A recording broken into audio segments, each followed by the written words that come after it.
Good morning students, DSC international senior secondary school Begu की online classes में आपका हार्दिक अभिनंदन। मैं इनके चौधरी ब्राउन लेकर आज आपके सामने class 10 subject mathematics chapter 02 name of the chapter real number in वास्तविक संख्या की एक्सरसाइज 2.3 के बारे में बात कर रहा हूँ। जैसा कि प्रिय स्टूडेंट्स आप हमारे पिछले वीडियो देख रहे होंगे, यदि फिर भी आप पिछले वीडियो नहीं देख पा रहे तो आप अपने YouTube चैनल पे जाइए और क्लास 10 के जो मैथमेटिक्स के वीडियो है एक्सरसाइज 1 के, एक्सरसाइज 2 के यानी 2.1, 2.2 उनको बहुत ही अच्छे से देखिए और क्वेश्चन समझे ताकि आपको नेक्स्ट वीडियो में दी गई ये जो क्लास है वो अच्छे से समझ में आ सके। आज जो अपना क्लास है वो बहुत ही इंपॉर्टेंट होने वाला है। क्यों? क्योंकि इससे एक क्वेश्चन अपने बोर्ड के जो माध्यमिक शिक्षा बोर्ड का पेपर आता है वार्षिक परीक्षा का, उसमें से एक क्वेश्चन पुट अप किया जाता है यानी पूछा जाता है। ठीक है, तो मैं बहुत ही अच्छे से समझाने की कोशिश करूंगा। आप भी मेरे साथ जुड़े रहिए और क्वेश्चन को समझने की कोशिश करना। यदि आपका कोई स्टूडेंट, आपका कोई ऐसा फ्रेंड्स है जो इस वीडियो को नहीं देख पा रहा, मैं कह रहा हूं ना कि आज आप अपनी क्लास को उनके साथ जरूर शेयर करें, क्योंकि मैं आपके सामने की वीडियो बहुत ही मेहनत से लेके आ रहा हूं और ये बहुत ही इंपॉर्टेंट भी होगा, इसलिए अपने दोस्त के साथ शेयर करना ना भूलें। ठीक है, जैसे एक्सरसाइज 2.3 की बात कर रहा हूं, इसमें क्वेश्चन ऐसे दे रखा है। देखो क्वेश्चन नंबर फर्स्ट की बात कर रहा हूं मैं पहले, क्वेश्चन नंबर 1। इस टाइप का क्वेश्चन हमेशा बोर्ड में पुट अप किया जाता था। पहले जब स्टार्टिंग बोर्ड स्टार्ट हुआ था तब भी ऐसे क्वेश्चन आते थे, तो ये क्वेश्चन बहुत ही इंपॉर्टेंट है। ऐसे आता था कि प्रमाणित कीजिए कि, ऐसे प्रमाणित, ठीक है, कीजिए। मैं एक बार सही से आपको राइट करके क्वेश्चन को समझा दूं किस टाइप का क्वेश्चन बोर्ड में आता है। ठीक है, तो अपने बुक में इस प्रकार से है कि प्रमाणित, ऐसे प्रमाणित कीजिए, क्या करना है प्रमाणित को देखिए, प्रमाणित कीजिए कि, ऐसे राइट कर रखा है इसमें कि 5 माइनस √3 एक अप्रिमेय संख्या, एक अप्रिमेय संख्या है। ठीक है, ये क्वेश्चन है। ठीक है, अब इस टाइप का क्वेश्चन अक्सर बोर्ड में पूछ लिया जाता है। ठीक है, अब वो क्या क्या दिया जाता है, वेरी मोस्ट इंपोर्टेंट क्वेश्चन है, 3 नंबर से आएगा यानी 3 मार्क्स का 1 क्वेश्चन पुट अप होता है। ठीक है, देखो यहां जो ये नंबर दिया है, ये ऐसे इस नंबर को बदल सकता है वो, या तो ऐसे लिख सकता है प्रमाणित कीजिए कि 5√3 है, उसकी जगह राइट कर दे √2, यानी अपने बोर्ड पैटर्न के अनुसार कि इसको √2 को, √3 को, √5 को और √7 को, इनको क्या करेगा, प्रमाणित करवाएगा। इनमें से कोई एक क्वेश्चन रहेगा। ठीक है, तो मैं सबसे पहले ये क्वेश्चन समझा देता हूँ, फिर आप नेक्स्ट क्वेश्चन की बात करेंगे। देखो सबसे पहले जब भी आपको किसी क्वेश्चन को सिद्ध करना हो, ठीक है, वो क्वेश्चन अपने आप में वैसे प्रूव है, सिद्ध है। ठीक है, सिद्ध करने के लिए ऐसे स्टेप के जो क्वेश्चंस है उनके लिए आप क्या करोगे, जो स्टेटमेंट दे रहा है उससे आप जस्ट क्या करोगे, विपरीत स्टेटमेंट करोगे। यानी ये कहता है कि संख्या अप्रिमेय है तो आप उसको क्या मान लेना, प्रिमेय मान लेना। क्यों? क्योंकि हम उसको प्रिमेय लेके चलेंगे, प्रिमेय लेकर के उसको सोल्व करेंगे, वो प्रिमेय आ गया इसका मतलब क्या है, सही है, और ये जो क्या आ गया, अप्रिमेय आ गया, इसका मतलब हमारे द्वारा लिया गया कथन गलत है, तो दिया गया कथन क्या था, सही था। तो मैं सबसे पहले ये जो स्टेटमेंट है प्रमाणित कीजिए, इसकी जगह लिखूंगा माना कि। ठीक है, तो इसका जो आंसर है वो ऐसे कैसे लिखूंगा, माना कि, ऐसे माना कि दी गई संख्या, अब आपको एक कोई भी संख्या देगा यहाँ।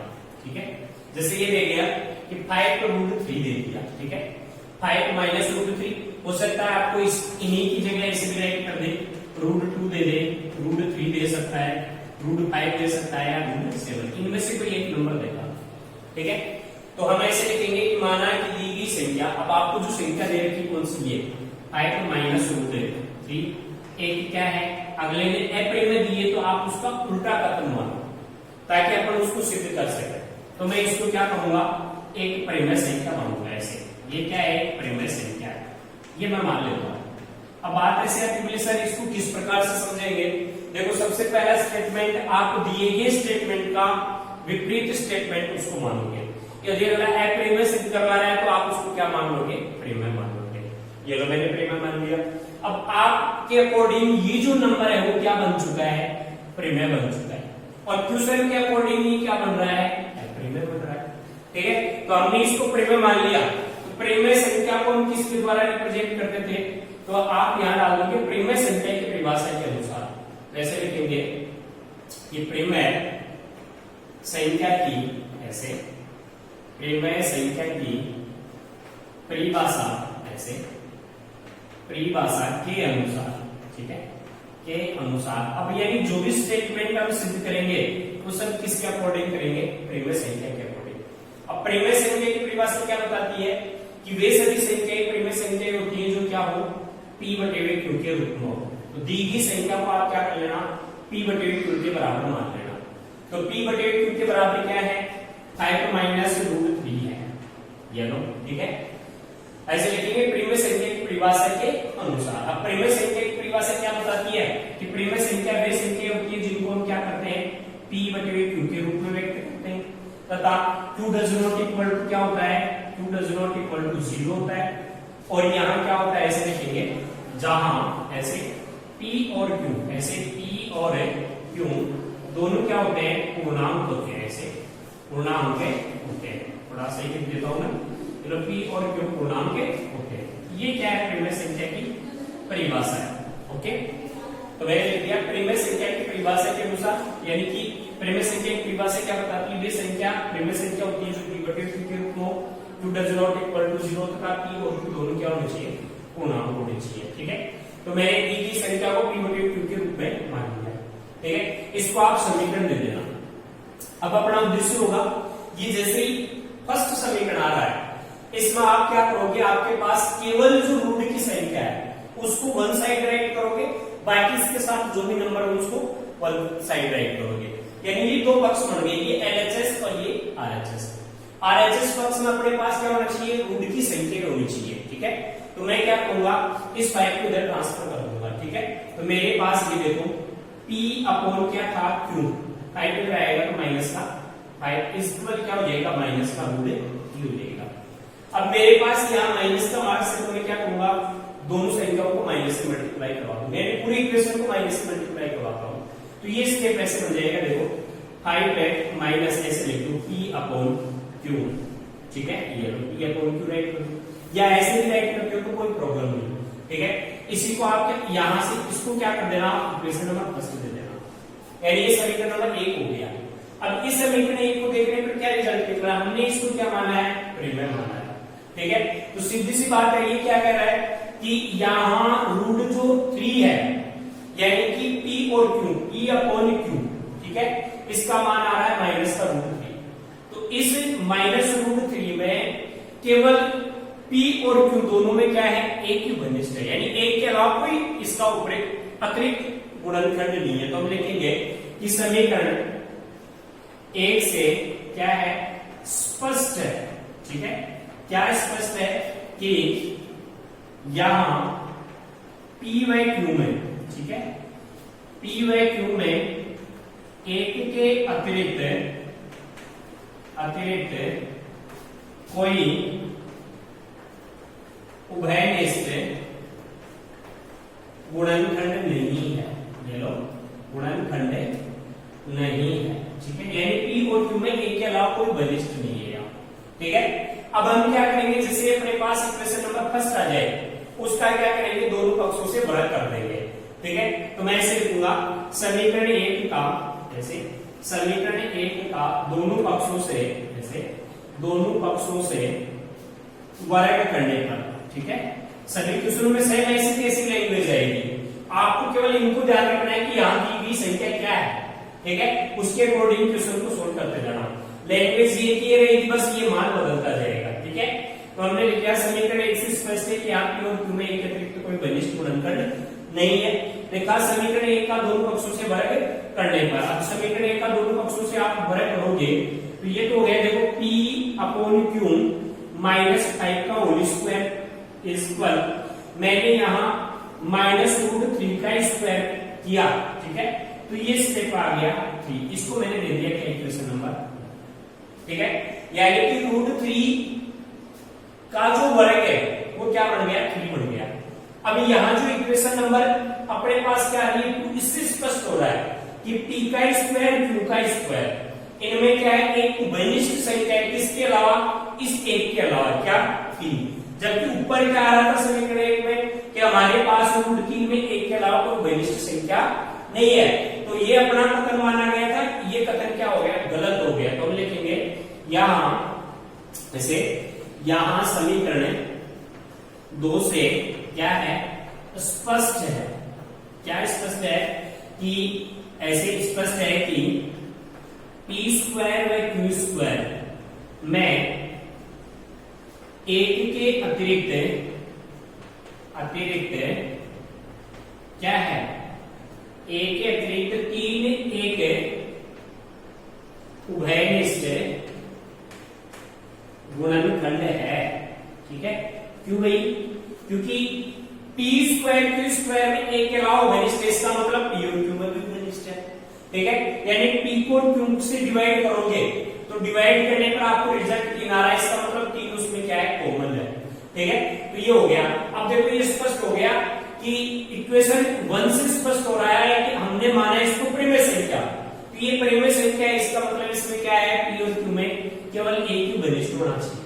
ठीक है, जबकि हमने तो उसका स्क्वायर किया तो उसमें क्या उभयनिष्ठ हो गया, 3 उभयनिष्ठ हो गया। इसका मतलब स्थिति कैसी होगी, विरोधाभास हो गई। ठीक है, तो हम लिखेंगे अतः हमारे द्वारा माना गया कथन गलत है। मेरे हिसाब से यहाँ दिख रहा होगा, ठीक है, मैं राइट कर रहा हूं, इधर देखिएगा। अतः हमारे द्वारा माना गया कथन गलत है। क्यों गलत है बेटे, क्योंकि इसलिए गलत है क्योंकि समीकरण 1 से स्पष्ट हो रहा था कि p और q में एक के अलावा कोई उभयनिष्ठ नहीं है, जबकि समीकरण नंबर 2 में स्पष्ट हो गया कि p और q में क्या है, एक के अलावा उभयनिष्ठ है। क्या उभयनिष्ठ है, 3 उभयनिष्ठ है, यानी 3 उभयनिष्ठ है। तो हम लिखेंगे अतः ऐसे हमारे द्वारा माना गया कथन क्या है, गलत है, ऐसे गलत है। ठीक है, यदि हमारे द्वारा माना गया कथन गलत है तो इसका मतलब क्या है, दिया गया कथन सही है। अतः ऐसे, अतः दिया गया कथन सही है। ठीक है, अतः दिया गया कथन सही है। माना कि दी गई संख्या क्या थी, ये थी। अब दिया गया कथन क्या है अपने पास, दिया गया कथन ये है कि रूट ऐसे, अतः ऐसे कैसे, ऊपर वाली लाइन को क्लिक करके मैं यहाँ राइट कर देता हूँ, या फिर यहाँ दिख रहा है तो यहाँ राइट कर रहा हूँ। ठीक है, देखो, अतः हमारे द्वारा माना गया कथन क्या है, गलत है। अतः दिया गया कथन क्या है, सही है। सही कथन क्या है कि हम लिखेंगे कि फाइव माइनस √3 एक अपरिमेय संख्या होगी, ऐसे लिखेंगे 5 माइनस √3 एक अपरिमेय, ठीक है, संख्या होगी। ठीक है, ये एक अपरिमेय संख्या होगी। ये क्या हो गया, सिद्ध हो गया, ये H3। तो इस प्रकार से आपको क्वेश्चन मिलेगा। यहां आपको क्या, √2 मिल सकता है, √3 मिल सकता है, √5 मिल सकता है, √7 मिल सकता है। सेम ये का ये पैटर्न होगा, बहुत ही इंपॉर्टेंट क्वेश्चन है, 3 मार्क्स से क्वेश्चन आता है। एक बात को जैसे मैं रिटर्न कर देता हूं और समझा देता हूं। देखो क्या कहेगा, ऐसे कहेगा, यहाँ प्रमाणित कीजिए, से दे सकता है, सिद्ध कीजिए। तो ऐसे क्वेश्चन राइट किया जाएगा कि सिद्ध कीजिए कि 5 माइनस √3 एक अपरिमेय संख्या है। बोर्ड के पैटर्न के अनुसार ये दे रखा है कि आपको या √2, √3, √5 और √7 में से कोई भी एक नंबर मिल सकता है। ठीक है, और इसको अपरिमेय संख्या सिद्ध करना है। तो तरीका क्या होगा, यदि आपको अपरिमेय संख्या सिद्ध करना है तो सबसे पहले उसी कथन का विपरीत कथन आप मान लो, यानी अपरिमेय सिद्ध करवा रहा है तो उसको आप क्या मान लो, परिमेय संख्या मान लो। तो मैंने ऐसे कैसे मान लिया कि माना दी गई संख्या, अब जो यहाँ संख्या दे रखी है उसको राइट कर देंगे। ठीक है, ऐसे कैसे लैंग्वेज यही रहेगी, बस यहाँ दी गई संख्या बदल जाएगी। ठीक है, ये वैल्यू चेंज हो जाएगी। तो मैंने लिख दिया माना दी गई संख्या ये है, एक परिमेय संख्या है। अब परिमेय संख्या की परिभाषा के अनुसार, क्योंकि हमने इसको क्या माना है, परिमेय संख्या माना है, तो परिमेय संख्या की परिभाषा क्या बताती है, वे सभी संख्याएं परिमेय संख्या होती है जो p/q के रूप में हो, q का मान कभी 0 ना हो तथा p और q दोनों क्या होने चाहिए, पूर्णांक होने चाहिए। ठीक है, तो मैंने इस संख्या को p/q के रूप में लिख दिया, यानी कि ये अभी क्या बन चुकी है, परिमेय संख्या। किसके अकॉर्डिंग, हमारे अकॉर्डिंग। ठीक है। तो जैसे ही आपके पास ऐसी स्थिति आ जाए, एक साइड आप रूट की संख्या को रख लो और एक साइड बाकी सभी संख्याओं को रख दो। तो मैंने एक समीकरण बना लिया, उसको आप समीकरण में क्या दे देना, 1 दे देना। अब रूट वाली संख्या को आप देखोगे तो आपको पता है कि रूट वाली संख्या में 1 के अलावा कोई वरिष्ठ नहीं मिलेगा, ठीक है। यानी कि वो क्या है, केवल 1 से डिवाइड है, यानी स्वयं संख्या स्वयं से डिवाइडेबल है। तो यहाँ देखिएगा √3 मैंने लिख दिया कि समीकरण 1 से स्पष्ट है कि यहाँ p और q में 1 के अतिरिक्त कोई वरिष्ठ गुणनखंड नहीं है, यानी इनमें 1 का भाग जा सकता है, ठीक है। √3 का जा सकता है, यानी -1 व 1 वरिष्ठ है, ये डाल दूंगा, ठीक है। तो मैंने क्या किया, इसी समीकरण का दोनों पक्षों से स्क्वायर किया ताकि एक नया रिजल्ट मिले मेरे को कि वास्तव में इनमें क्या है, 1 के अलावा भी कोई संख्या वरिष्ठ है या नहीं है। तो मैंने ये देखो इस तरीके से लिखा कि समीकरण 1 का दोनों पक्षों से वर्ग करने का, ठीक है। दोनों पक्षों से मैंने वर्ग किया, वर्ग करके रूट माइनस का √3 था, उसका स्क्वायर क्या आ गया, 3 आ गया। इसका मतलब यहाँ p स्क्वायर में q स्क्वायर का भाग दोगे तो रिजल्ट क्या आएगा, 3। इसका मतलब p स्क्वायर q स्क्वायर में कोई एक संख्या वरिष्ठ है जो 1 के अलावा है, ठीक है। यानी हमने जो इक्वेशन फर्स्ट में माना है कि 1 के अलावा कोई वरिष्ठ नहीं है, जबकि समीकरण नंबर 2 क्या बता रहा है, 1 के अलावा क्या 3 वरिष्ठ है, यानी कि 3 का उसमें भाग जा रहा है, तभी तो रिजल्ट 3 आ रहा है, ठीक है। तो मैंने डाल दिया कि समीकरण 2 से स्पष्ट है कि p स्क्वायर q स्क्वायर में 1 के अतिरिक्त क्या है, 3 वरिष्ठ है, यानी कि जो p स्क्वायर q स्क्वायर वरिष्ठ है वो क्या होगा, p और q में भी वरिष्ठ होगा। इसलिए क्या हो गया, समीकरण 1 परिमेय बता रहा था जिसमें 1 वरिष्ठ था, समीकरण 2 क्या बता रहा है, 1 नहीं वरिष्ठ है। इसका मतलब क्या हो गई, विरोधाभास स्थिति हो गई, ठीक है। तो मैंने लिख दिया कि यहाँ समीकरण 2 से स्पष्ट है, फिर मैंने लिखा था हमारे द्वारा माना गया कथन गलत है। क्यों गलत है, क्योंकि 1 के अलावा वरिष्ठ नहीं आना चाहिए, जबकि यहाँ क्या आ रहा है, 3 आ रहा है, ठीक है। तो फिर क्या सही है, अतः दिया गया कथन क्या होगा, सत्य होगा। इसलिए ये सिद्ध हो गया, दिया गया कथन क्या था, 5 माइनस का √3 से परिमेय संख्या, ठीक है, अपरिमेय संख्या, ठीक है। तो नेक्स्ट क्वेश्चन सेम इसी टाइप का है, देखो एक बार किस प्रकार से सोल्व करेंगे। इसी टाइप का है सेम, ये कि ये लैंग्वेज रहेगी, सही इसी प्रकार से आपको सिंपलीफाई करना मैं बता देता हूं ताकि ये क्वेश्चन बहुत ही अच्छे से आपको आ सके। देखो क्वेश्चन नंबर 2 ऐसे है, सिद्ध कीजिए कि ऐसे प्रश्न नंबर 2 इस प्रकार से राइट कर रखा है, सिद्ध कीजिए ऐसे, क्या सिद्ध करना वो देखो कि निम्न ऐसे निम्न संख्याएं क्या है, ऐसे अपरिमेय संख्याएं, अपरिमेय संख्याएं हैं, ठीक है।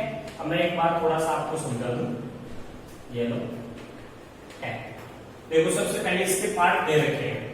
फर्स्ट पार्ट इसने राइट किया है 1/√2, ठीक है।